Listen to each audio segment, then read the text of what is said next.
Hmm?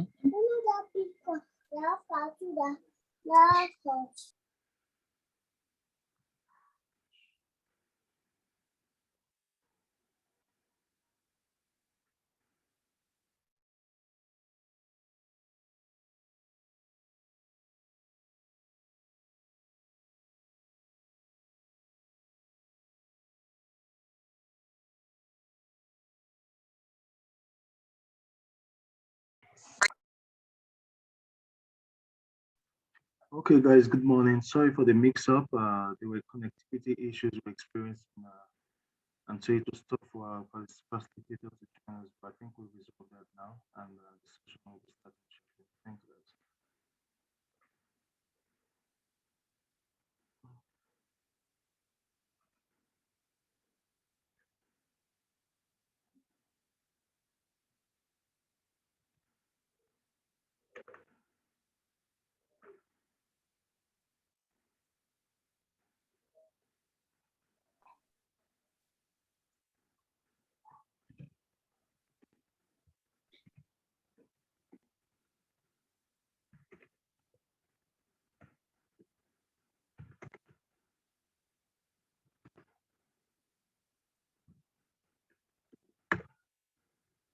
Hello.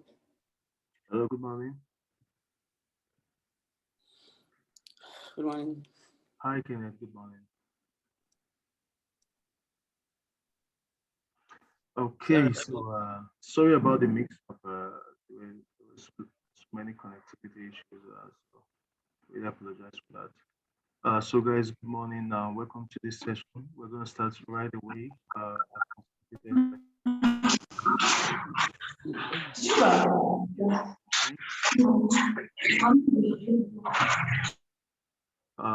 we're starting right away. We're ready to begin behind schedule.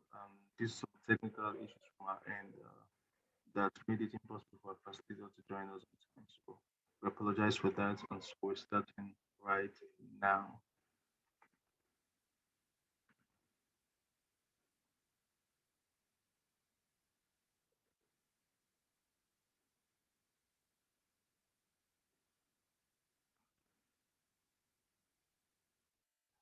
I can. Could you unmute your mic? Can't hear you, sir. Yeah, Okay. we had a bit of problem with the links that I had. So yeah, but finally I'm here.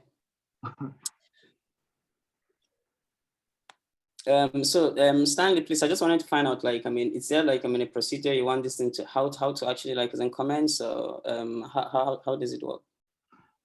You just moderate and tell us what you have in store for us. Then you can have some question and answer session later, or if you want it to be completely interactive from the beginning, it's up to you. Yeah, I mean, like, yeah, I want it to be interactive, but I could actually just start with a bit of introduction, Yes. because for me it's like I'm just going to maybe talk a bit about my ideology in film and the kind of I mean, what actually drives me into making the sort of films that I make. And for me, I think that I'll just go back to my film school days, where I think that back in the day, when I read about filmmakers from Nigeria, what I always just get for me is that you never get to see Nigerian filmmakers getting mentioned, and I'm talking about Nollywood. So, and I started reading, I started checking why. Because like when you look at all these film books, what you'll see will be filmmakers from most francophone countries, like maybe Usman Sembene, Abdurrahman Sissoko. You're thinking maybe Gaston Kabori. And so for me, I started studying the works of these people when I traveled to Burkina Faso. And I just realized that most of their films are usually driven by an ideology, and an ideology that has that whole universality to it. So for me, for every filmmaker that, I mean, if you're going to enter film directing, you need to actually have some sort of ideology. And so, I mean, I'm just going to give you a brief story about the Mayflower story. There's this story about how Europeans got into America back in the day, right? To the, I mean, if you look at the Mayflower story, and so there's this ship that sailed to New England, and and and the ship had saints. That is like, I mean, the preachers who actually wanted to actually get to convert people in another land, and then you had like the prisoners who were really unwanted in Europe. So when they got to America, of course, like the first people that they had to just contend with were the Indians, right? So that was what, according to some scholars, well, that was what actually kickstarted the whole thing about Hollywood, where when they make films, it's always about, oh, we're on this side and they are on that side. Let me scroll through my notes to see so that I can actually be very specific about this. Yeah, just 1 minute.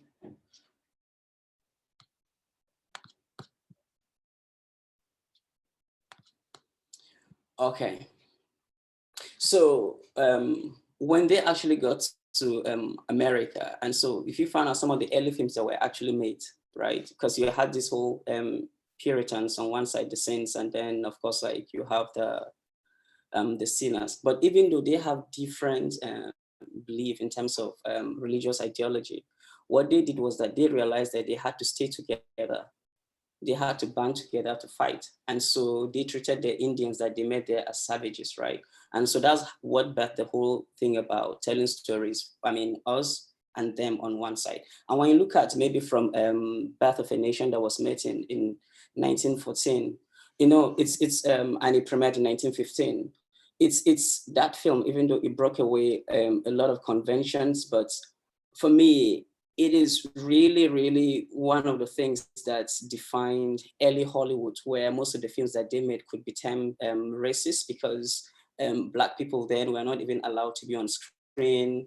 And so you had white people blackening their faces to act as Black characters. And then the film is about how a Black man raped this woman, and then how, like, I mean, you know, like, I mean, these two families, the stuntmans and the cameras, when they fought, it was just like, I mean, a meaningless type of fight because they feel that why are they fighting for these Black people? So if you look at the whole of Hollywood, I mean, all through from like the Westerns, where it's always about the outlaw and the Indians, you know, from films like maybe Stagecoach. And it's always about this band of white people banding together to fight these savages, this external, I mean, aggression that's coming to them. Now, even in popular cinema, in Hollywood blockbusters, you will actually have that, because when you take a film like maybe um, uh, there's this film that was released with Will Smith in 1995, um, uh, about aliens, basically Men in Black. Yeah, like when you look at Men in Black, and in the opening of Men in Black, you have um, the the guy securing the border in America, stopping this truck with Mexicans in it. And so one of the Mexicans was actually taken away by the Men in Black. And we realized that in there, there's actually, that guy may look like a Mexican from the outside, but deep inside, he's actually an alien. So he actually,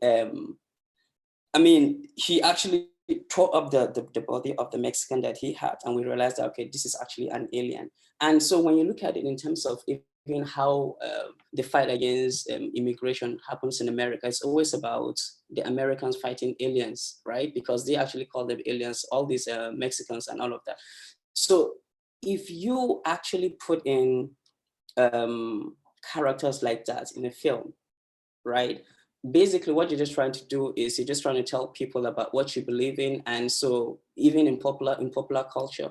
So for me, like, I mean, you need to actually have some sort of ideology. That is their own ideology, but for us, we actually need to have that sort of ideology as well. So if I come back to Nigeria, for instance, you know, in 1996, there was the Pfizer crisis that happened when Pfizer came to Nigeria to illegally run clinical tests. And And so what happened was that Pfizer got 100 kids and they were testing their drug called Trovan on these children. and a lot of the kids died. It became like a huge international case much more later. But then a lot of the kids died. Some were disabled, deformed, and all of that. But then I realized that there's a film called The Constant Gardener that was made, shot in Kenya, about that, which Rachel Weisz won an Academy for. And that film was about the story that happened in Kano. And so there's this whole thing where like you always have Hollywood putting white people, even if you look at films like maybe Blood Diamond, right? They always have this white people showcasing black pain, basically. So for me, when I saw that, it pushed me to make a film called Blood and Henna. And I made it in Hausa because it happened in Kano, and I used local actors because I wanted to tell my story from my own point of view. So that for me drove me into understanding how important it is to actually have an ideology and to have a philosophy. And so you will never find me making a film that is just bereft of all of these things. And so, yeah, I'm just going to just make it a bit open now, Stanley, so that maybe we can actually just like talk about all the things I've said, and then before we can actually just move forward with the conversation. Okay, good. So guys, the floor is open. Anybody has any comments? Stanley, I can really hear you actually. I mean, it's not loud at all. Okay, so I said everybody in the room, I'm sure they heard you. So anybody who has any comments so far before Kenneth continues, you are free to make a comment. Thanks, guys.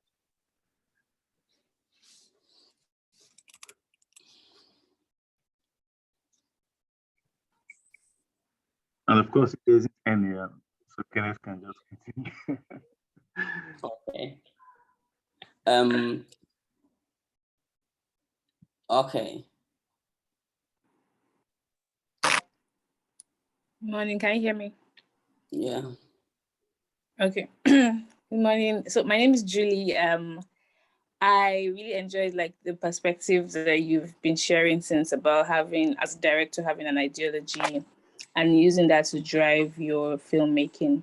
I guess like my question is, in a country like this where we're still dabbling between what is the right side and what is the wrong side, it's very different from an industry that we can sense that they have a collective understanding of what's right and what's good or what's bad. How do we deal with that to avoid being propagandists in a sense, or causing unnecessary uproar, especially if like that's not the goal of the director? If the goal of the director is just to entertain, how do you come across as I still have an ideology, or my ideology is not, sits right in the middle, without, I don't know if you get my question. No, I mean, I totally understand you. I think that it doesn't really matter if you just want to entertain people. A couple of days ago, I was watching this film called The Matrix. I don't know if you've seen it, but the Matrix, when it came out, it was really a huge blockbuster.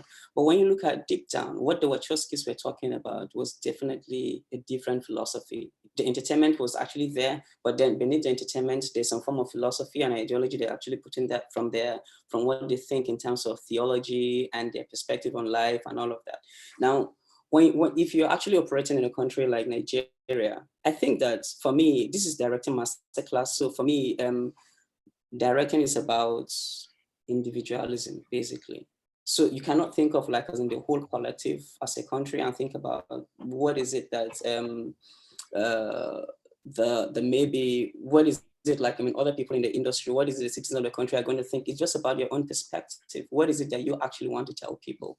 And I think that, I mean, the problem is the problem of not having an ideology is that a lot of time people just take scripts and they make them, and they're very, very meaningless because you cannot actually see anything that is really concrete that you can hold on to in that film. And so if you put it with like, 1,000 other films, it's just going to get missing because there's no any point of view right in there. So I don't know if that answers your question.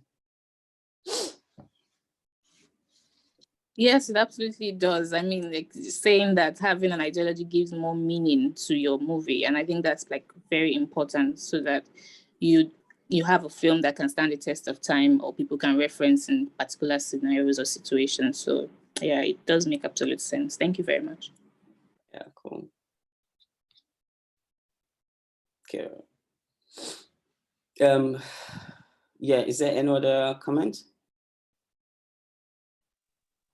Hello. Yeah. Okay, this is my name is Ponjo. Picking up from what she said, as in based on ideology of how we make our films, I feel like the American or the European way of making films is like based on how they evolved, based on their culture. So can you say the ideology is like it goes hand in hand with how we perceive our own culture and such? I mean, for me, maybe I should just, let me just make it a bit clear. You cannot be a film director without understanding, without reading Karl Marx, for instance, right? You cannot be a director without maybe reading Hegel, understanding capitalism, understanding hegemony, and all of those things. That is actually where the perspective I'm actually coming from. Because when you look at in cinema, you have three classifications of cinema. You have first, second, and third cinema, right? Now, thought cinema is what I actually encourage a lot of people around here to do. It gives you a voice, a perspective. And thought cinema started from majorly from the South Americans, right? A couple of them, I think in Argentina, they actually band together to write the manifesto. And that manifesto is just about the fact that they know that they cannot match up to Hollywood in terms of like the Hollywood propaganda, because I mean, Julie was talking about propaganda, and I think that, I mean, the biggest propaganda machine that we have in the world is actually Hollywood. Now, so they know that they don't have the money, the equipment, I mean, to match Hollywood propaganda. So what they did was that they proposed this ideology of thought cinema, where you can actually just make a film about your environment and what actually concerns you without necessarily thinking about how beautiful it looks. Because if you look at every Hollywood shot that you see in Hollywood is first cinema, but I'm going to get to that. It looks like a commercial. It looks very, very beautiful, right? Yes. Now, the second cinema has to do with like the atmosphere of Europe, you know, like people want to be good thinkers. That's where like you have the whole thing about the authorism, it's author theory. And these guys is just about, the thinking. But then the guys who propose, who wrote the manifesto for thought cinema said that second cinema is almost like first cinema, because if you look at all these European atmospheric film, you see how beautiful they look, how well shot they are.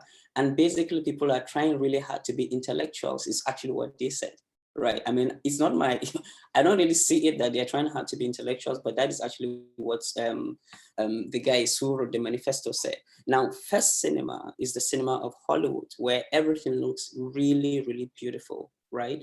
And if you look with everything that you watch, they're basically just trying to sell America and the Western, Western capitalism. So that's why you find the whole thing about,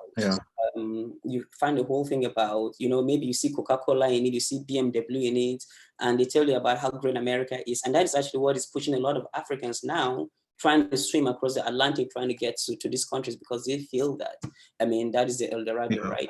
Now, when you come back to Nigeria, you could actually just look at it in a sort of way that we have that same structure in Nigeria. When you look at maybe like the wedding party, you're looking at Bling Lagosians, that is like your classic first cinema, right? Like it's just about like, showcasing Western ideology in terms of like, it's beautiful, Nigeria is beautiful. It's basically another form of propaganda as well, right? Yes, sir. Yeah. Now, second cinema, you have to look at maybe the cinema of maybe people like maybe like even like Stanley, like the cinema of maybe Abba Makama, CJ Obasi, and of course like maybe some of my films, right? Like The Lost Cafe, in there, right? Because it has to actually do with a bit of that. Authorism, or this is actually what I'm trying to say, and all of that, right? Now, but the truth is like, thought cinema is where you can really talk about how you feel. If you're making a film about an old woman in your village, and this is actually her life, it's not about poverty porn, it's about the realism that is actually in there. right? So now when you pull back, I mean, when you look at all these different structures, right? And now you want to just like as in condense them in a form of ideology, what drives you into making those films? It is actually what I'm discussing. Yeah. Yeah. Does that explain what you're talking about? Yeah. It's exactly what I'm thinking. Mm-hmm. Yeah. I'm looking at and Rania is saying that sometimes it's just like it looks beautiful, but it's ugly on the inside. Basically, if you just like study that Rania, you find out that classic first cinema is just about that whole propaganda. But for me, if you come back to directing, and when you take the works of maybe some francophone filmmakers like Idrissa Ouedraogo or Gaston Kabari, whom I actually love, right? A lot of the accusation was that they used to call them calabash cinema, and a lot of accusation was that these guys are making films because they're getting money from France, so everything they actually put in, every frame they actually put in is just to satisfy the French. That is actually the argument in the circle of African films. And so, but if you come back to Nollywood, right? Nollywood, when they started making films, when Living in Bondage actually blew up. And so there was a lot of money and a lot of people getting into the industry. Now, what happened was that with people getting into the industry, there was this whole thing about people making one-dimensional films. So I'm sure everybody is aware that there was a time that everybody in Nigeria was making films. Everybody's actually just making films about rituals, right? Now, you make films about rituals, you possibly don't even believe that this is actually what exists. But then, because you don't have an ideology and a philosophy about how you look at life, you start making films about other films, based on other films. That's what people have been doing. Like, I'm not sure anybody has actually experienced how ritual is done. Like, they've not gone to go and research and all of that. People just started making, okay, so maybe Nkem was in this film by Lancelot. Oh, this is actually what happened. So now when I'm actually making my own film, I'm going to have this whole Babalawo place, there's going to be like all these red things tied and the chop around his eye and all of that stuff, right? So he started just making, and so it became a culture that keeps spreading. But now the thing is that if you want to be a director, sometimes you have to just pull out, right? And try to just think for yourself. What are these guys saying? How does it affect me? Does it go in line with the story that I actually want to tell? And I'm not talking about morals here. Whenever I have conversations about film, I said, don't think about morality, because what might be morally right to you might be morally wrong to another person. So then you're going to start having conflicts, because people start asking questions like, okay, so can we make a film about homosexuality and all of that? So sometimes, as directors, when you make a film, you don't actually think about what in essence you're just trying to say. You just go with what is actually given to you, and you just take a theme and you say, okay, this is just a theme. But yes, the theme is just a theme, right? Like, you want to talk about homosexuality, it's just homosexuality. But what is the humanity behind the thing that you are actually trying to say? I leave the house open again.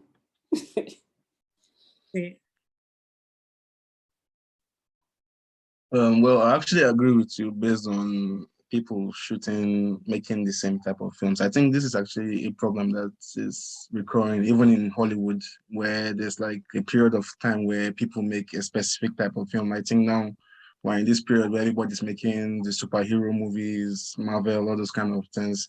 And it's like everybody follows a pattern. So it's like, I don't know. It's like what the audience is more. I don't know if the producers are more interested So, on. no, so the thing is that, right? So this is the thing. Like, Hollywood might be making superhero films, but go back and sit down and watch some of the superhero films. What is it that the filmmakers are actually trying to say? On the surface, it might look just entertaining to you, but beneath it, what is it they're trying to say? And you'll see it. That's why I was giving an example of Men in Black. The first Men in Black, Like when you see the opening shots, when Will Smith actually shows up with what's is it, Tommy Smith? I can't remember his name, but I know there's Tommy in there, right? Yes, sir. Yeah, Tommy Lee Jones actually. Yeah. The first scene, when they actually got off the truck, they are illegal aliens entering into America from Mexico. And one of them is actually really like an alien, like literally. Now, it's the opening shot, like it's entertaining, like there's a whole usage of like what Alfred Hitchcock used to do in terms of like, I mean, sound, and of course tension and all of that, right? Like it's really beautiful choreographed, and you're rooting for the policeman not to get eaten by this alien, right? But deep beneath it, so that's entertainment, but deep beneath it, what are they actually telling you? They are telling you that literally these Mexicans that are actually coming to this country are aliens.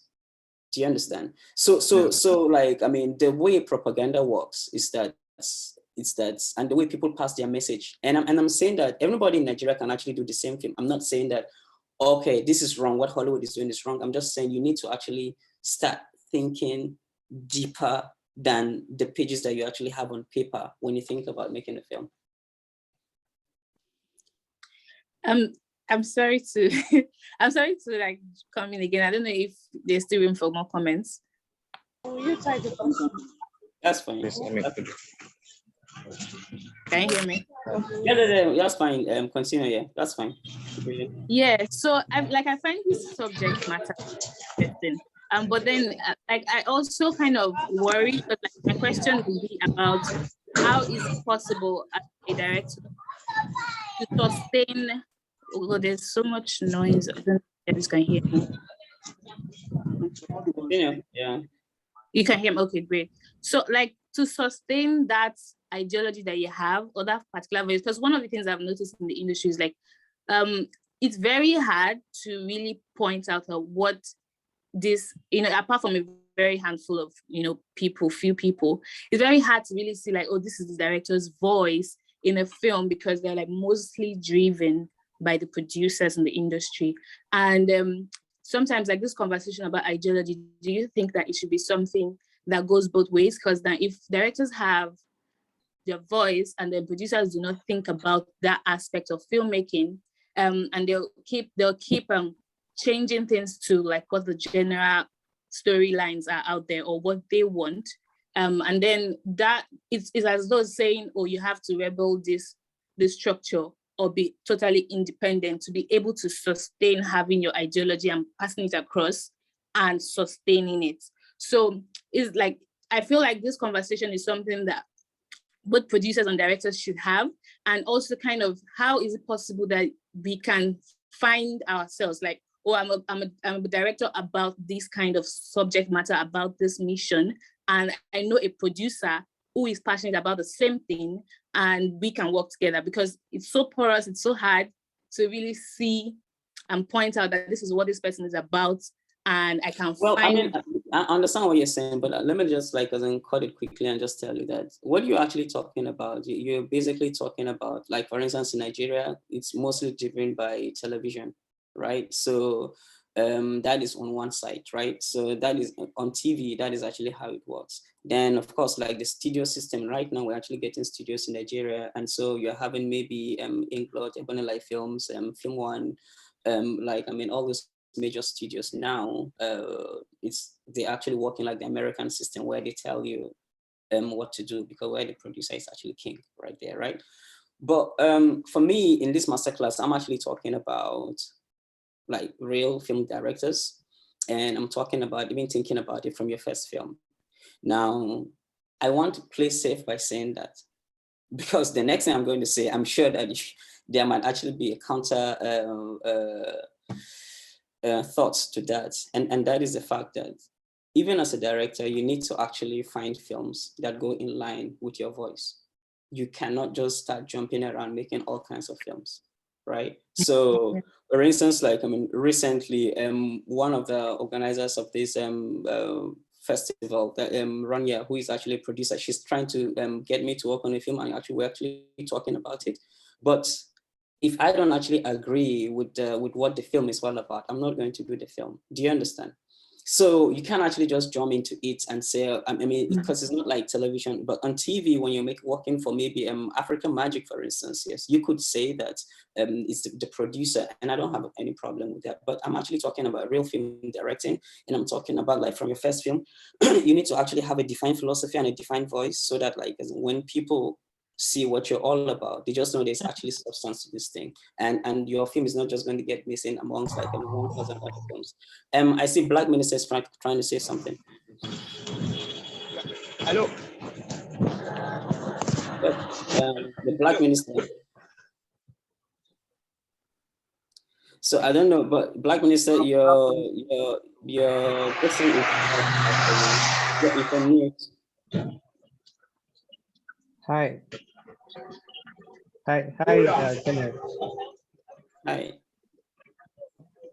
Hi, okay. This is good morning. Can you hear me? Yes, we can hear you. Yeah. All right, awesome. Thank you. So when you were talking about themes, noisy. You talked about that you really should not think about morals, because what is moral to you may not necessarily be moral to someone else. But then I think also that your morality is your voice. And then as a director, you need to be able to find your voice when you know, like what you mentioned, that you would, if you don't agree with the film or the story, you're not. So how, and then definitely because we all have different perception to life.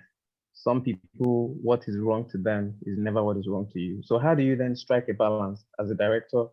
What story you need to tell, whether it is moral to someone else or not, as long as it is moral to you, what should you do? How should you balance No, it? to be honest with you, like, I mean, this is not a question that that I will be arrogant to say that I can actually answer, because it has to do with you. I mean, it's about individualism, right? It is just what you believe in. Like, if I actually believe that, like, maybe we should actually legalize cocaine, for instance, right? And I make a film about that. Like, I mean, that is actually what I believe, right? Because maybe I've actually seen the benefits of cocaine, for instance, right? But I'm not going to, so I'm not going to just start telling you, okay, there's a way that you can actually define these things. These things is just about being an individual. But my whole point is that, like, you need to study, because most of the problems that I've actually seen with filmmakers in Nigeria is that a lot of people don't really study. They feel that anything intellectual is not supposed to be, I mean, it's not supposed to be, all they need to know is just to say, I mean, action and cut and all of that. So that's actually why you see that I'm not even talking about my experiences from other film projects here.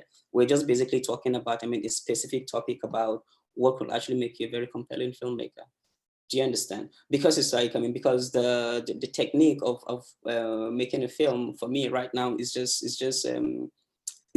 just like, I can actually, people can actually take it for granted and granted, because now we have access to a lot of equipment that can actually just give us beautiful images. But beneath that beautiful image, what is the substance that's in there? And I think that is a question that only you can actually answer in order to actually determine what kind of film you'll be able to make. Yeah, I'm still waiting for Black Minister. Like, I mean, do you still want to talk, or can I just move on to Faustina?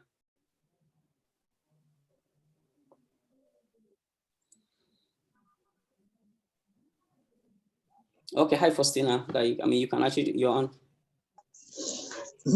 Good morning, and thank you very much for all that you have shared so far. Now, my question based on this is, this ideology thing, don't you think it should be a writer's job? I'm saying this because most times directors just have the responsibility of creatively bringing what the writer has put down to life. And most times, from what I know, I'm mostly I write for now, and I want to be a director. But from what I know, directors just have the chance to change a few things. They don't really change everything about the script. But I feel, I'm just saying this from my own opinion. Don't you think that this whole ideology thing should be the writer's job? I mean, I hear you, but it's not, because this is actually a directing masterclass, and I think that, like, so I'm actually talking to film directors, right? And I'm saying that if you actually, I mean, everything that actually translates to screen, basically, like on film, and I'm talking cinema here, I'm not talking about television. Everything that you actually see on screen is actually the work of the director, right? So if the film is bad, it is bad. If it is bereft of any form of idea, it is actually the director.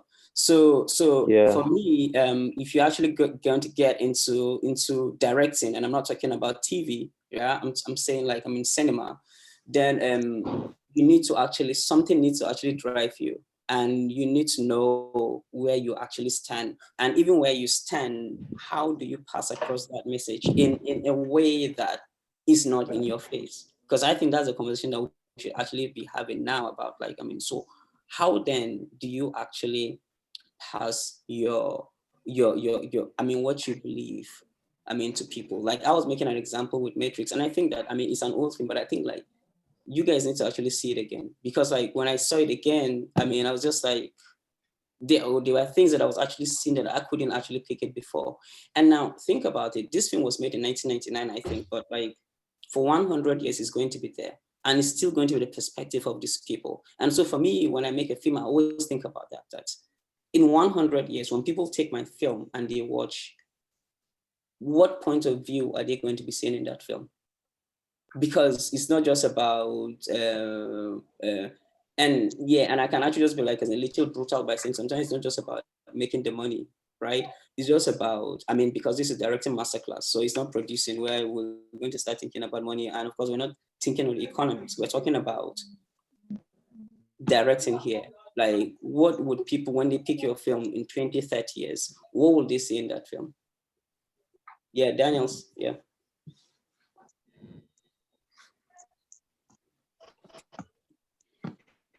Yeah, in addition to what you have said, yes, we understand that the Nigerian system doesn't really give the director, especially for TV, access to It's not just, no, don't get it. It's not a just Nigerian. lot of It is, stuff, no, universally, it is not, yeah, universally uh, people don't have access. in response to the previous question, the question she asked, Yeah. a director is actually supposed to be involved from the beginning.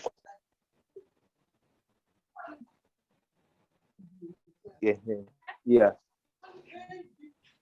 Sorry. Yeah. So a director is actually supposed to be involved in the entire process of this thing, from scripting, because after you get to read the first draft, which is the writer's or the producer's idea, the director now takes time to makes his comments, developing the story, because at the end of the day, like you said, it is the directors. They are going to say, Okay. Yeah, I guess I have to just like mute him. Coming. Okay. So now to give you guys perspective, no, sorry, Daniels, because your line is actually a little bad, so we're struggling to hear you. But okay, to give you guys a perspective, I need to actually go back. Like that was actually what set up. That actually set up the conversation. But I need to give you guys a bit of backstory with me. When I left film school, there's this whole thing that I've been talking about recently about the fact that we were not really supported in Lagos. Nobody wanted to hire us because they felt that we were actually intellectually arrogant. And so, yeah, we weren't hired basically. So I know that, like, so I made this short film called Momi Lagos, which I entered for a competition at the Berlin Film Festival. And so it was an official selection at the Berlinale Italian campus in 2006. And so when I was there, someone saw my film in the portal, and then he said that he asked me if I want to work with the BBC. So I came back to Nigeria 2006. I was working with the BBC on Waiting Day. I was directing Waiting Day. Now, after all of that, the industry still didn't want to hire us, right? So what we did was that, because there's this guy that I met in the UK, I mean in Berlin, he's from the UK, and so we decided to to write a script. I think we worked on that script over maybe like as in 9 months. Sometimes he'll come to Nigeria and then we'll do all this whole writing in jails and all of that. Nobody still gave us money to make that film, but it was just about our own perspective, right? And so we started applying for international funding and we're able to get grants from the Rotterdam, in Rotterdam, Hubert Bals Fund in Rotterdam. And so that's how we made Confusion Now. Now, when I made Confusion Now, because like, for me, as I started from the beginning of this session about how when I used to read about African filmmakers, I will never see Nollywood filmmakers mentioned in some of those books then. I mean, those were hardcover books. They were always just talking about some of these like stunning African films that were shot on celluloid. And for me, I thought that if I actually want to be, I mean, a filmmaker to be reckoned with, that is like, I mean, the path I should actually follow. And so I didn't want to just make films, I mean, about ritual, which was like the main thing that was happening at the time. I just wanted to make a film that is set in like, I mean, everyday Nigeria and in central Nigeria, where there's like a lot of crisis going on. And I wanted to send my film at the back of that crisis, right? So that's what we did with Confusion Now. Now, after Confusion Now, which was 2010, it was released in 2013, I didn't make another film until 2016 and it was released in 2017. That's The Lost Cafe. I mean, I made Blood and Henna in between, but it was never released, right? Because there were issues with the executive producer. And that was the story about Pfizer that I was actually telling you. I think it got 7 AMA nominations, that film, and it was Nigeria Showcase film at the 2012 Olympics, but it was never released. Now, so I don't consider it as, I mean, a film that's released. So the next time I worked was 2016, film was released in 2017. Now, in between it, a lot of filmmakers actually came to me, producers came to me with a lot of other scripts that are very commercial that they actually wanted me to make. I didn't actually want to touch that because after Confusion Now, my next film has to be in the same thing that I actually believe, right? So then I made The Lost Cafe. And from The Lost Cafe, I made Oloture. And then people started understanding that, okay, there's actually a certain kind of film that this director makes, right? So they will come to you as an expert when they actually want to tell those stories. Because now it's no more about generic directing, now it's about being specific. So that's actually why I started with having an ideology, because it's like most times when you actually run master classes, you find out that it's either that, you know, you have a lot of people because the easiest getaway, I mean, getting for us into the industry is through TV. So I understand that people actually have like, I mean, people actually have this thing about TV, like that whole notion of like, I don't know how TV works. But I'm saying that like, so you need to think about having a definite voice, like, I mean, right from the word go, so that people always just look at you as some form of like, I mean, expert in that, if you like.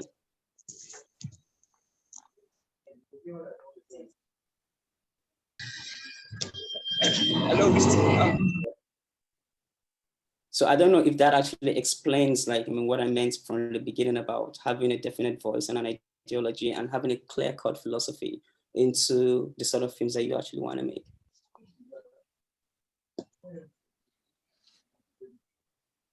Is there any comment?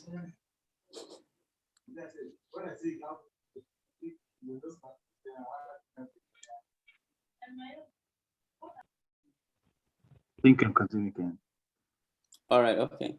So I think that for me, what I will actually just like, I mean, advise is that a lot of the time, like Faustina said, that she's actually a writer, which is incredible, I think. And I think that if you want to have a voice from the word go, you need to start thinking about how you can get into international film labs, for instance, with your projects. There's the Rotterdam Film Lab, and even in Rotterdam, there's actually 2. There's Rotterdam Film Lab and there's the Cinemart.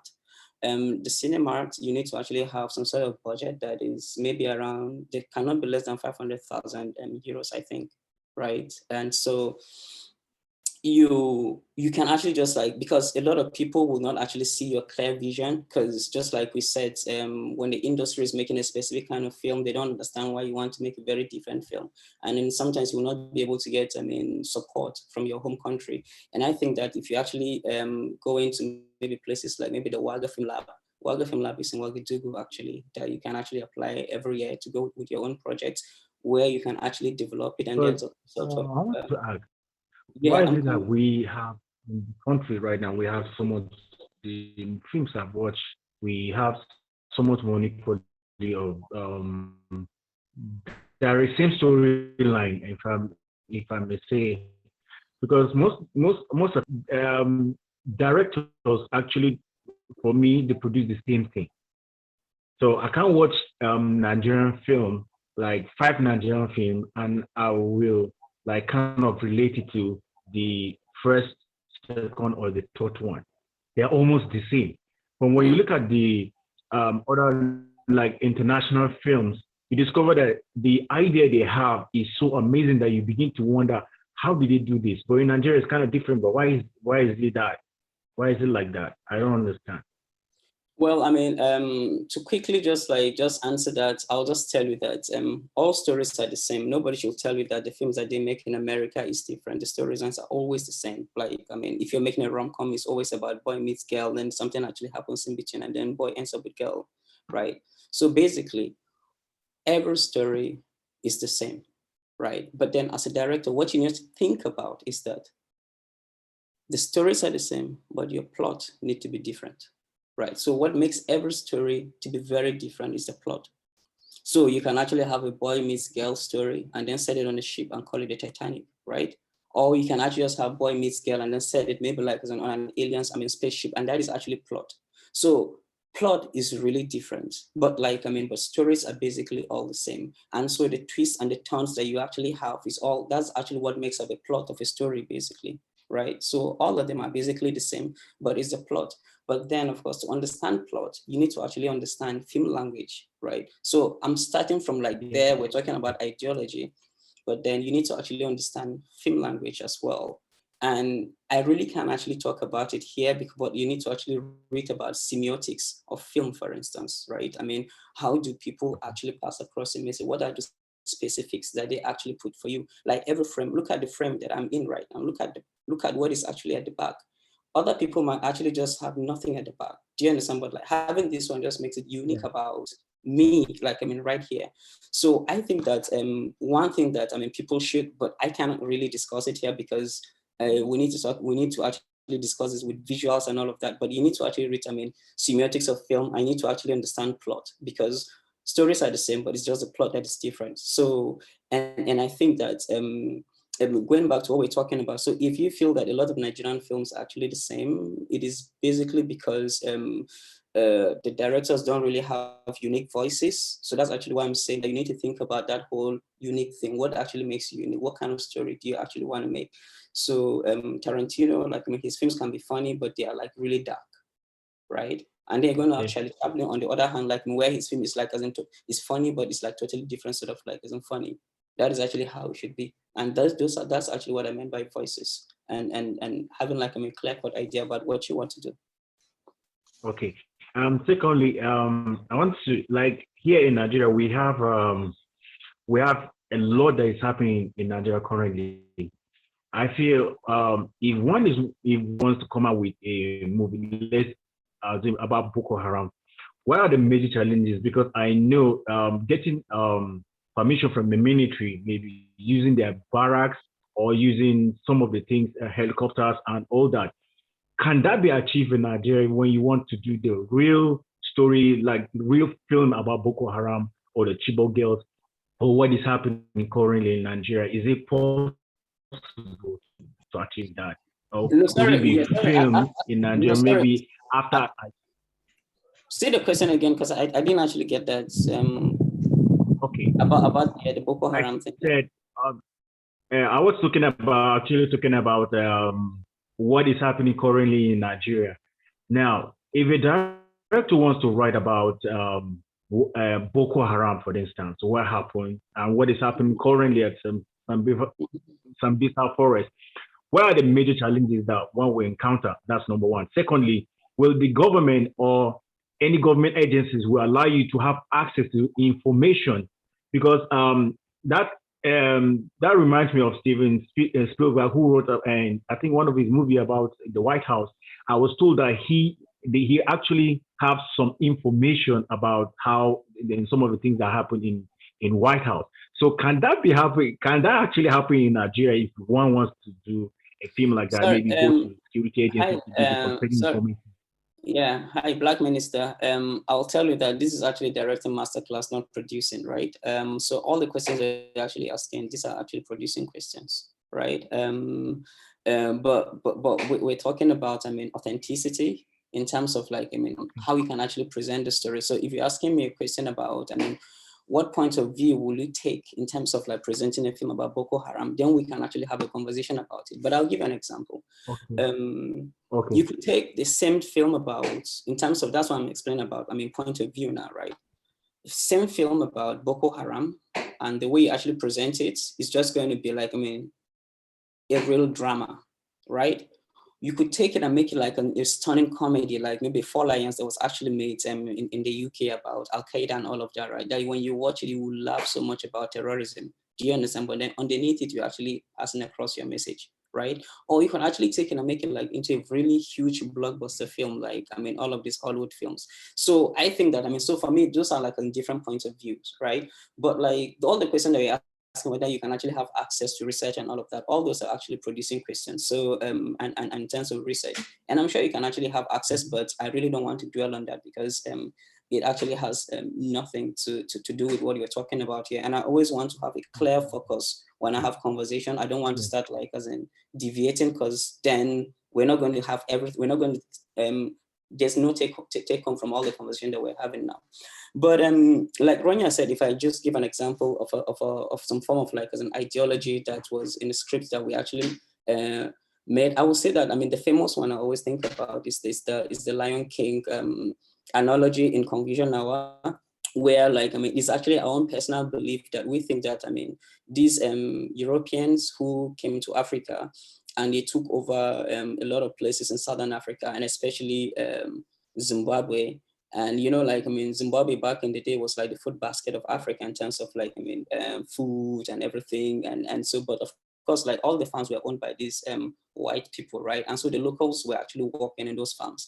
Now, when Mugabe became the president, and he actually confiscated those lands and he decided to share it to his people, the Western press actually said that, I mean, the narrative in the Western press was very, very different. And so like, I mean, all these sanctions were imposed on Zimbabwe. And so basically their currency really, I mean, there was like so much inflation, right, with the currency. And so they then go back to start saying that, oh, but look at Robert Mugabe, he couldn't even actually take care of his country, when in fact it was actually sanctions that they presented in the first place that actually made the country to be that bad. So that is actually what we put in our own, I mean, which we brought in that philosophy, and we put it with the Lion King analogy, which is based on a popular film that people can actually just like watch it and understand what the film is, because like we know everybody knows the Lion King. So that's actually an example of like how we're able to actually put an idea of ours into an entertaining dialogue in Confusion Hour.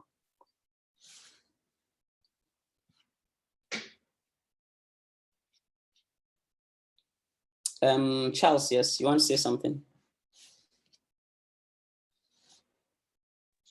Yeah, good morning, everyone.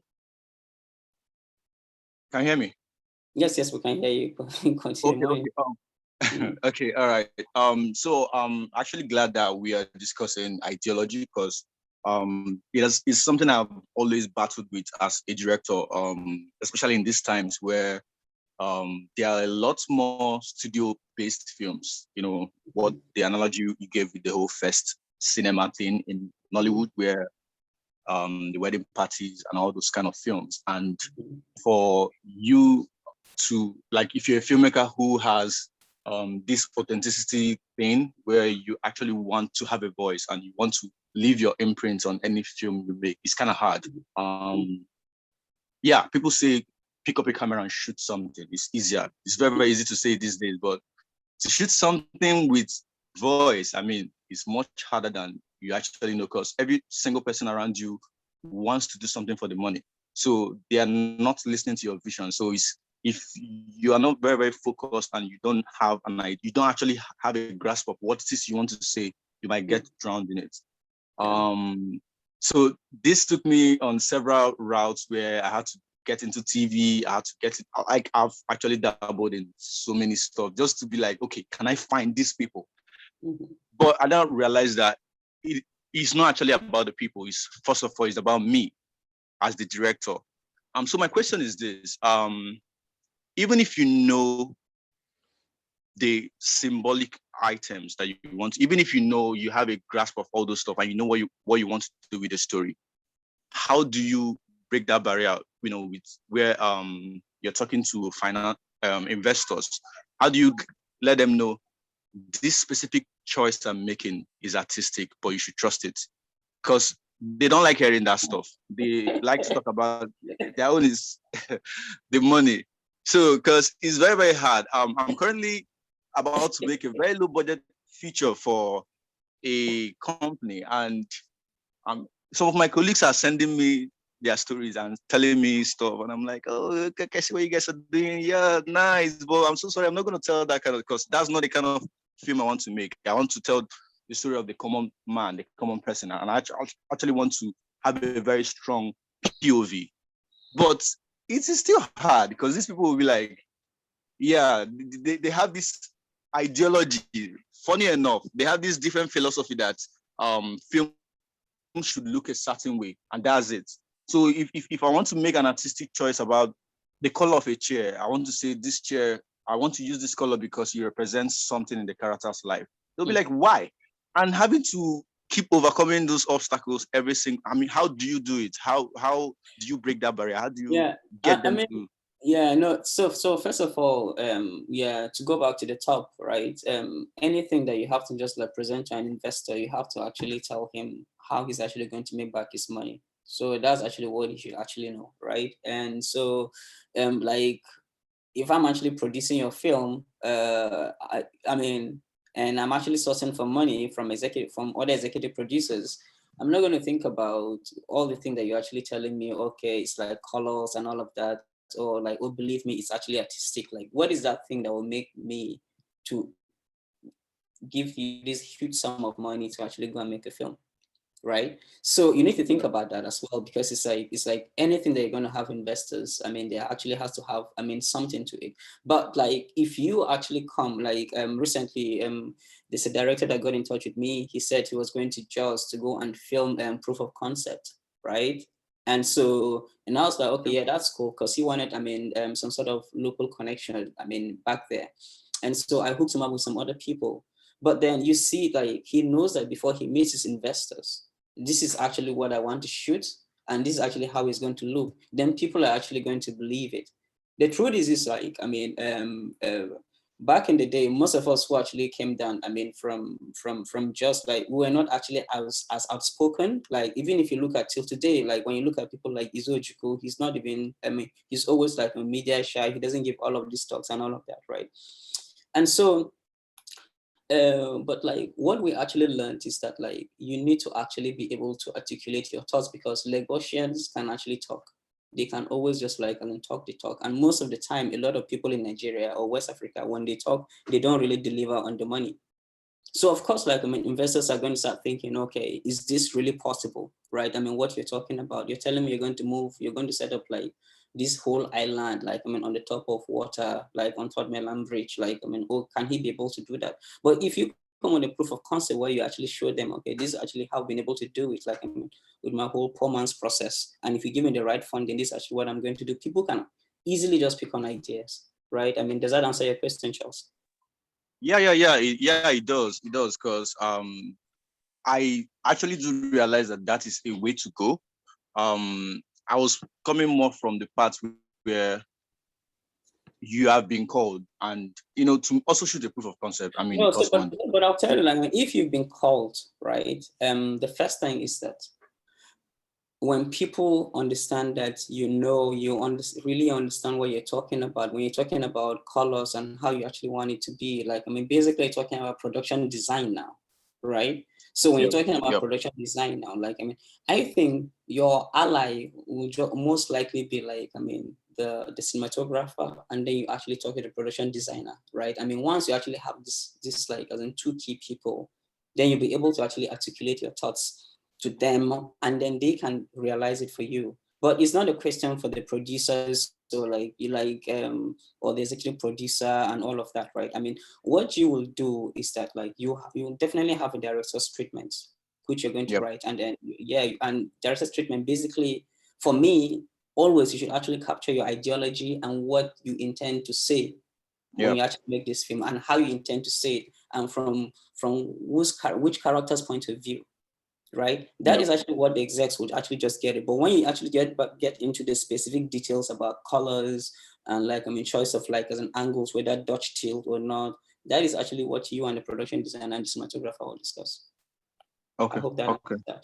Yeah. That does. So Faustina is saying that she actually has a private question that we should forgive her. It's not something that has to do with this, but she's always wanted to ask it. So yes, Faustina, you can ask. Okay, thank you very much for granting my request.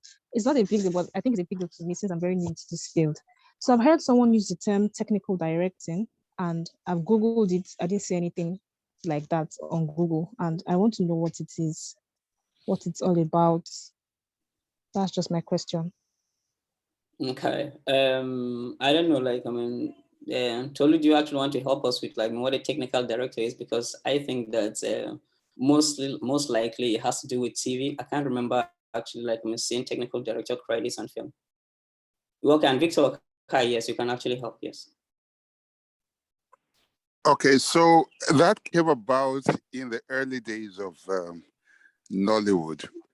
You will have to remember that first there were in our theater arts department, what you had were mainly people who were trained.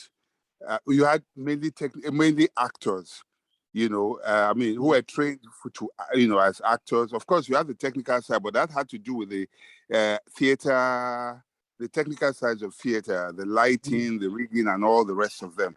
Yeah. And so there was a deficit. I mean, there were people from television, who came into production, but as directors, those ones, they had those who were directing drama were a bit adequate, but there were those who came from theater who lacked the technical skills.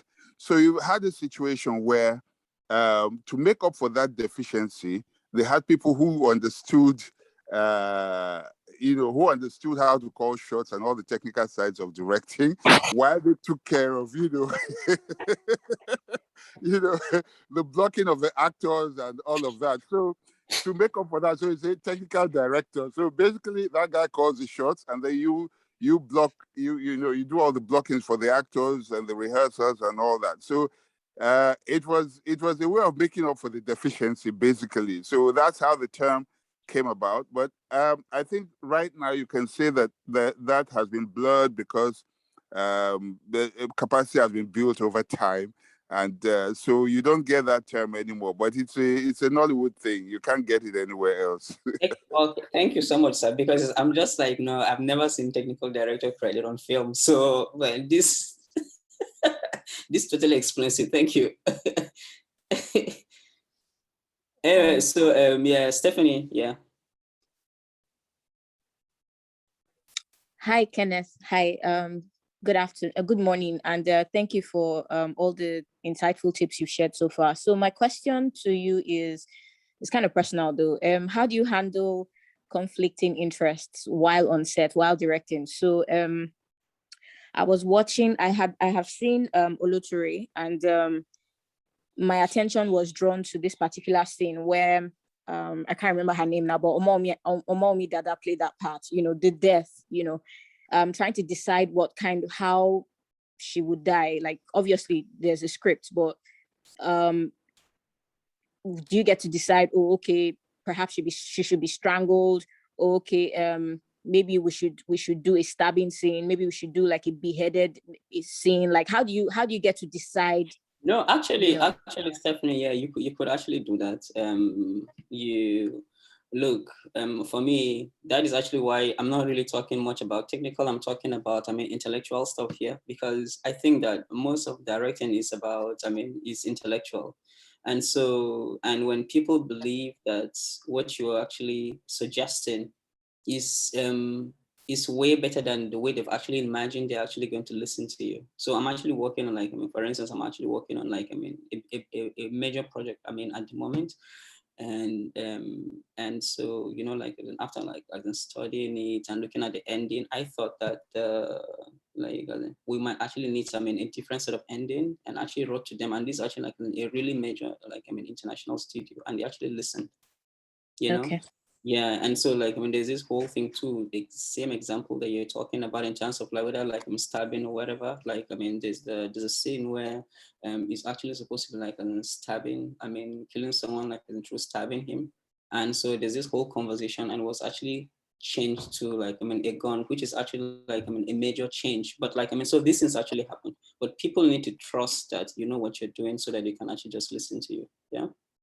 Yeah, but I'm asking, like, what it's like for you to be able to decide what to do, like, for you to say, for you to be able to say, oh, I prefer this option, but okay, let's. But in terms of, like, I mean, storytelling, Stephanie, in terms of storytelling, you need to, like, when you actually look at your scripts, like, that's actually why you need to have, like, I mean, a vision about how you want it to look like. So for me, I can't actually just speak, like, I mean, for one direction, but I'll give you an example, for instance, right? With Oloture, for instance, that you've actually mentioned. And the way the script was actually written, it's actually interior, right? Okay. I mean, of the club. And so, but I thought that, like, if I'm going to make a film that is verite, then I need to study from the first frame that people are going to see the film, that, okay, this is the idea of the film. So when you see the film from the first 5 minutes, you have an idea. So I said, okay, I'm actually just going to stage it from, like, as an outside. All the conversation is going to happen inside. They're going to go inside, and this whole thing is going to happen. I just want it in actually one take. Do you understand? So, I mean, every project will come with the way you actually want to interpret it. I can't just tell you that, okay, this is actually what it is. But when you look at the scripts, you then know, like, I mean, when you think deep about your story, like, and you sleep on it, then you start having, like, the sort of idea about what you want, and then you need to articulate it to your crew members. That's just how I can just answer this. Okay. Thank you so much. Yeah. But, you know, like, I mean, in terms of, like, I mean, conflict that you mentioned too, is that, like what I did is that the only way I always try to explain to the. Sorry, I need to let me just mute him. Yeah. Sorry, Oluwagbemika, just mute yourself. Yeah. Okay, cool. Yeah, so I was saying that, like, so what I actually tried to do, I tried to talk to the actors, like, because you need to know in every scene, whose scene is it? Like, it's not, because every time when you see, like, two actors playing stuff together, they always just want to play it like this. Like, nobody wants to be like this. They don't want to know whose scene is it, right?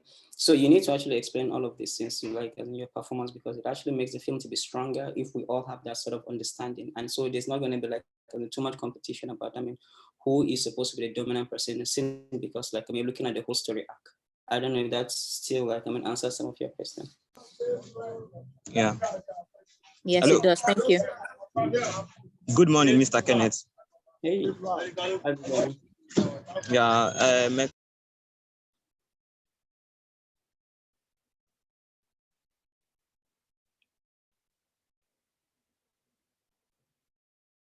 Okay, Johnson.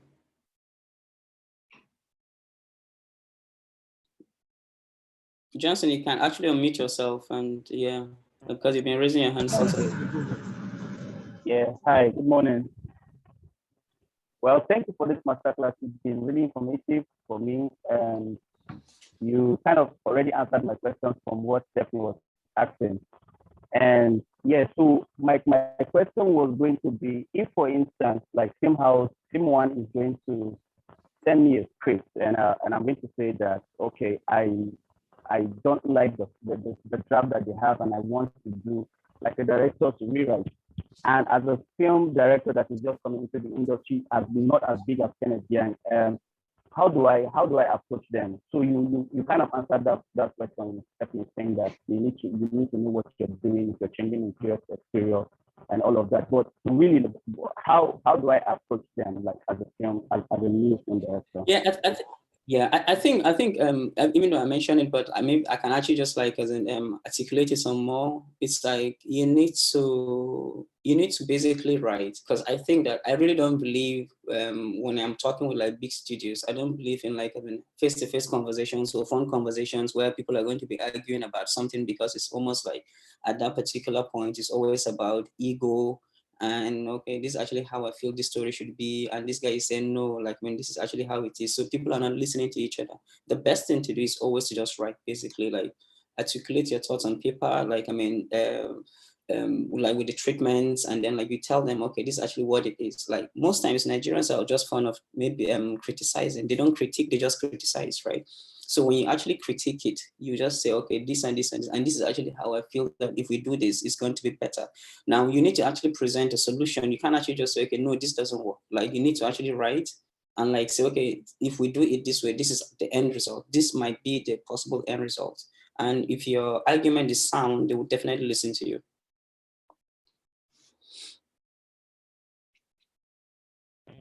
Yeah, thank you so much. Yeah, that works for me. Yeah. Yeah, cool. Cool. Yeah. Stanley, like, I mean, are we still on? Yeah, we're still on. We're still on for. Okay. Okay. Yeah, I mean, any other comments from everyone, or like, I mean, if there are things that maybe you need clearance on, yeah. Hello. Hi, are we hearing you? Yeah. Hello. Yes, yes. Yeah, sorry, there is no present where I am, but I'll try and ask my question quickly. My question is, as a director, sometimes I struggle between two things: the idea of my message I'm passing to the audience and the creativity. Most times, if I want to work on the creativity, I lose the content, the idea. And if I said I want to shift to the idea, my creativity too will be lost. So how can I balance between creativity and the idea passing to the audience? Thank you very much. To be honest with you, I don't understand the question, and I don't know if I'll be able to answer it, and I don't want to sound intelligent, like I know what you're trying to say. So I really don't know, like, I mean, how to balance that, except like if you're just going to explain it like as in nicely so that I can actually understand. But like right now, it's just superficial for me, so I don't understand it. Olua Bemiga.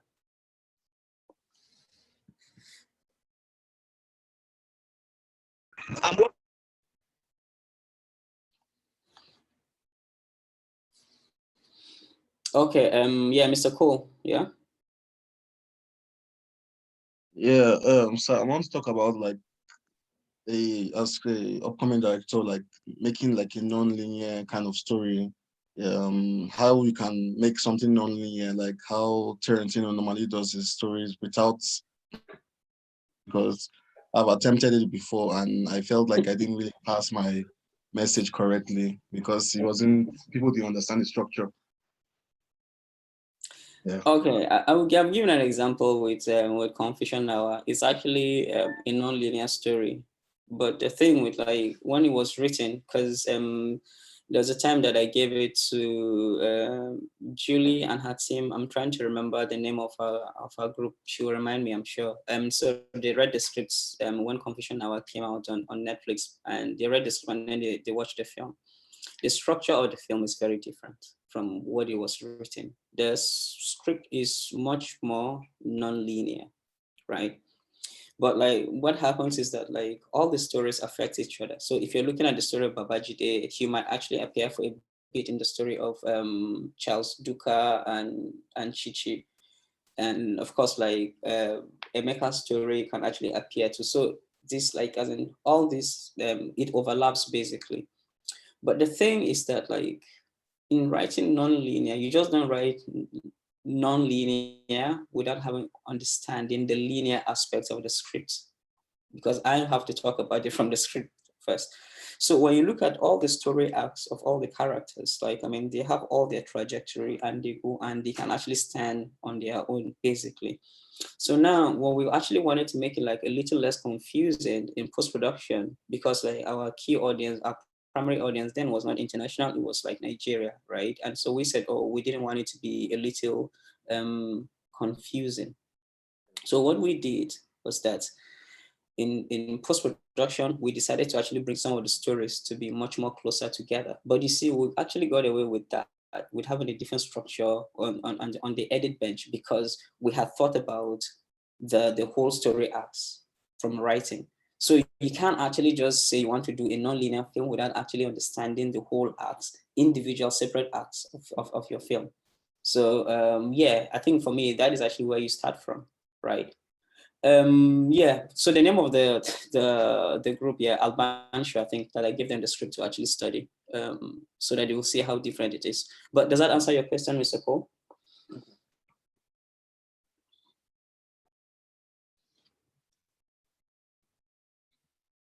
So I think the question that Oluwabemiga was asking is that, like, how is he supposed to balance creativity and message in a script? I mean, creativity and message a script is passing to the audience. To be honest, like, you need to actually understand from the beginning what sort of film you're making, and you need to understand all the elements of film. And that's actually what I mentioned at the beginning about semiotics and understanding plot and all of that, because everything it revolves around the visual thing that you pass to people, I mean, on screen. So when you look at first cinema films, like if you study Hollywood and you study first cinema, what they are really good at passing is actually passing messaging, but they entertain you so much that you don't actually see it, but like right underneath somewhere in your brain, a message has been left about the particular message that they just want to pass across to you. Now, they don't put it right in your face, because the moment that people put a message in your face, you rebel against it. So that's actually why, like, I mean, when you're actually watching some Nigerian films with product placements and then people hiss when the product placement comes, because like it is right there, I mean, in their faces. Now, there's a film on Netflix you should watch. It came out, I mean, a long time ago, called Cellular. And that was like when Nokia phone was at the height of its power. And so, I mean, the film is set around this woman is actually kidnapped, and they take her to this place, and you know, they break down the phone that is there, and she was able to just like fix some wires together, and she was able to call someone, and it happens to be this guy with a Nokia phone, right? And so the film is just basically about how this woman needs to be rescued from the hands of this like really terrible man. But then on the other hand, you're cleverly advertising, I mean, Nokia phone. So you can actually see it's not really, I mean, in your face, basically. Now, when you look at like the Wachowskis and the Matrix, and when they're actually referring to Neo as the one, you could basically see theology there. They're basically talking about, I mean, you know, like the whole concept of like, I mean, Son of God, Jesus, and all of that, it is actually what they believe, but they are putting in so much entertainment that you don't actually think about it. You start thinking about Neo as an individual character, but when you pull back, you understand that, I mean, basically what they're getting into is theology. So it's actually some form of messaging, but like, I mean, it's wrapped around a certain plot, like, I mean, using some sort of characters and all of that. So that is actually what you should do, because like, I mean, it is something that you need to think and study in terms of like film language and semiotics and all of that. But like, it is not something that you can just say, okay, how can I actually just how can I actually just get the scripts, I mean, with messaging to people without really thinking about it.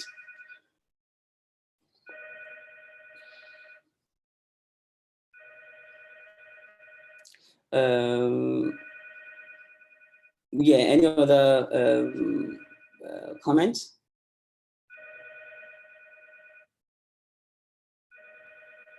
I think someone is asking if you can make the script of Confucian Hour available.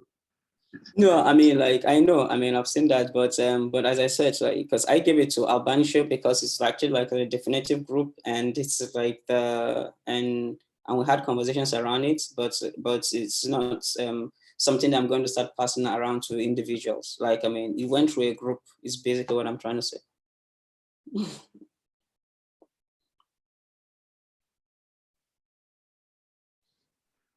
Okay, so I have a question.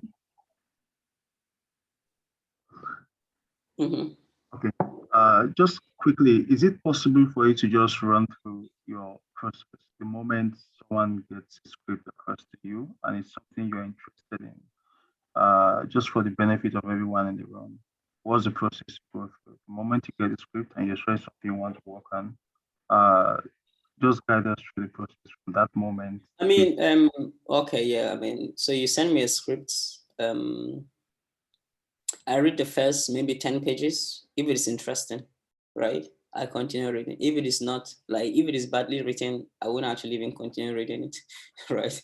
But if I'm interested in it, I see the story, and basically we start having conversations about how I think the film could be realized, right? So I always want to have like, I mean, keep control over the people that I work with in terms of, like from production design to like cinematographer and editor and sound designer and all of that, right? So we actually start having those whole conversations from the beginning, and we have an understanding about that.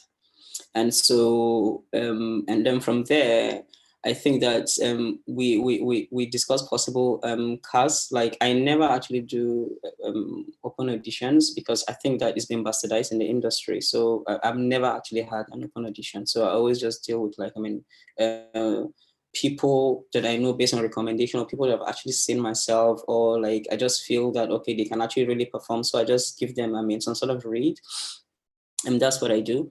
And so, so from the reads, and we have an idea of like, okay, this person actually looks like this particular character, and like the read is actually okay, so we can actually okay it. And then of course, like you're going to start thinking about the key thing for me is actually production design. Like, I mean, where are you going to film this, and what sort of wall, I mean, will people actually see, and how easy is that place that, I mean, in terms of like, I mean, going it with your movement, and what sort of like a film is it that you want to make? So I remember when I got in touch with Baba Agba, we met in a group, in a WhatsApp group, and Baba, like Baba is a cinematographer basically, and like, I mean, like really, really well spoken. And so I got in touch with him because we're making a film that has a bit to be filmed in Europe, and so we started having this whole conversation, and we started sharing videos about the vision of the film and how it's supposed to look like and all of that. So all of that studying of materials is all part of like, I mean, the research for me and for everybody to actually get in line to know this is actually how it is. And so for some really key scenes, like I really don't know how to draw, but some really key scenes, I could actually just look for reference materials that I can just like put together, like in terms of like what scenes I actually want to make and how it's supposed to look like. Because I believe that like for you to make a film, you need to have an idea of the whole, I mean, images in your head. So that's actually how I work basically. And so we get on sets, and yeah, it's either like, I mean, the law of nature helps us, or like, I mean, it goes against us, but we still try to just do what we can.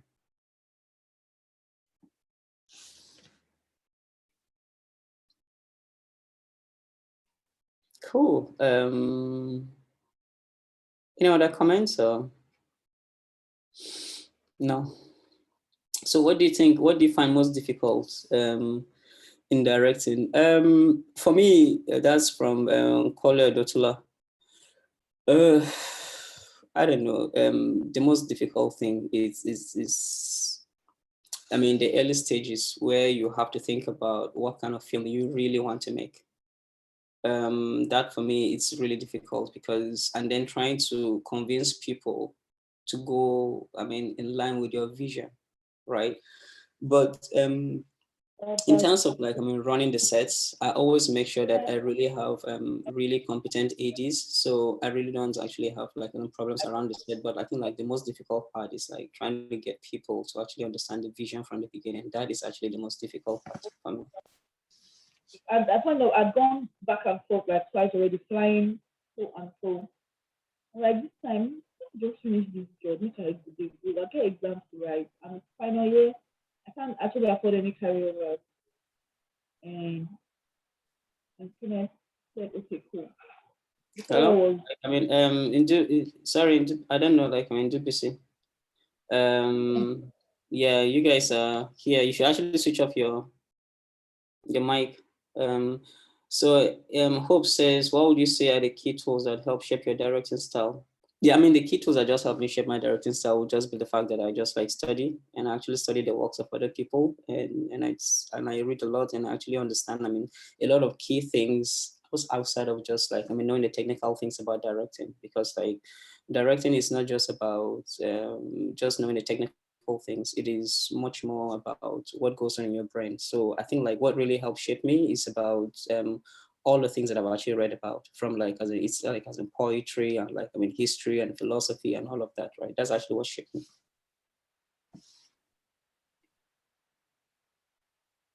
Stephen is asking, what kind of content do you digest for inspiration? No, nothing. Like, honestly, I watch all kinds of stuff. Like yesterday, I was watching an Argentine film called Distinguished Citizen. I think you should actually see it. It's the kind of film I'm talking about, thought cinema, set in a very small village in Argentina, about this really famous writer who comes in. So for me, I just like, watch materials from all over the world, but I don't really watch anything for any form of inspiration or anything. I just watch everything.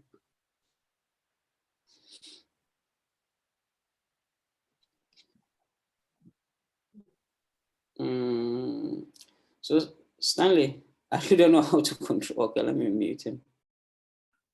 Okay. Yeah. Okay. So I think we have just 7 minutes more. So I think you could just round up any special or other thing you want to share with us before we round up by 12 o'clock. Kole, did I answer your question or you still want to talk? Kole Dotula.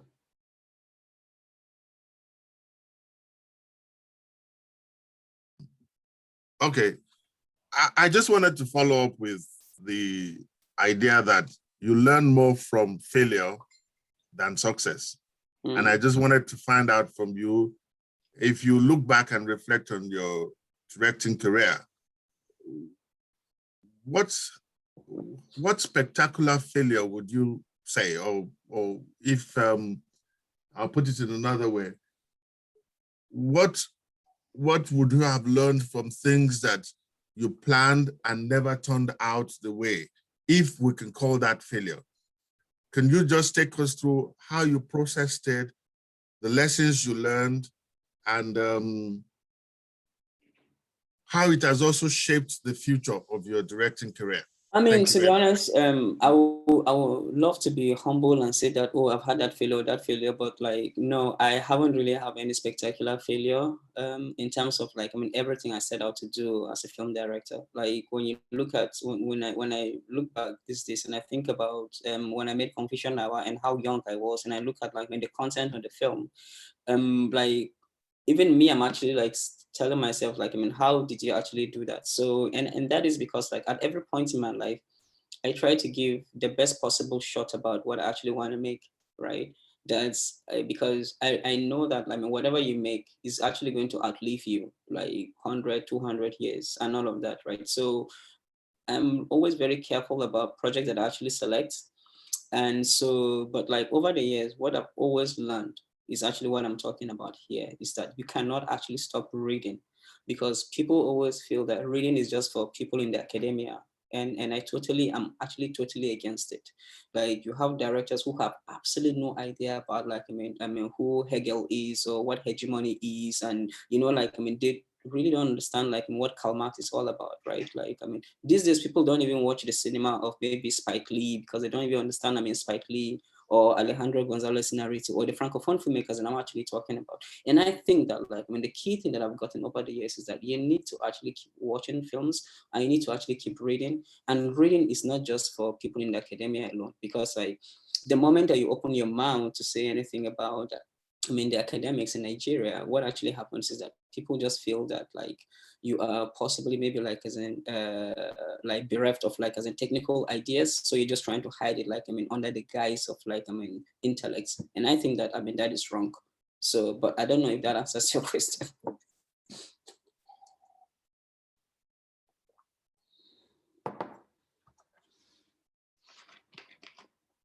Yes, anyway. It does in a very grand style. Thank you very much.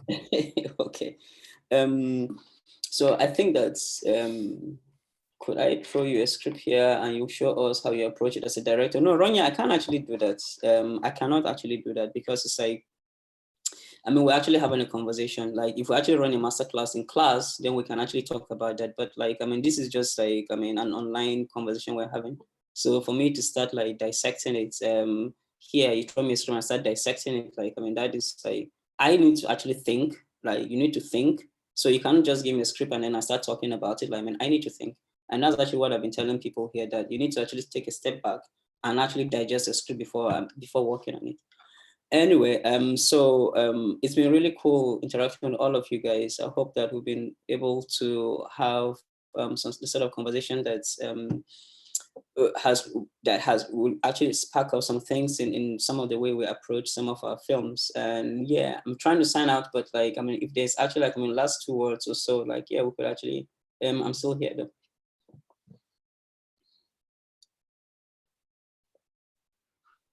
Okay, thank you guys. Can I just appreciate the time we spent? It's been a very inspirational moment session for us.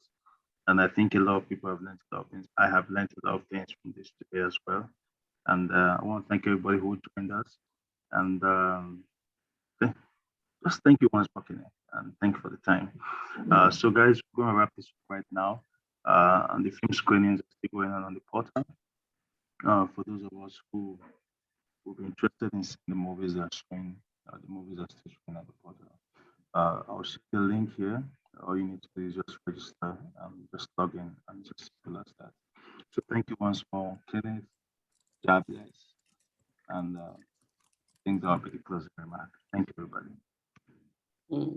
Cool. Thank you. Bye.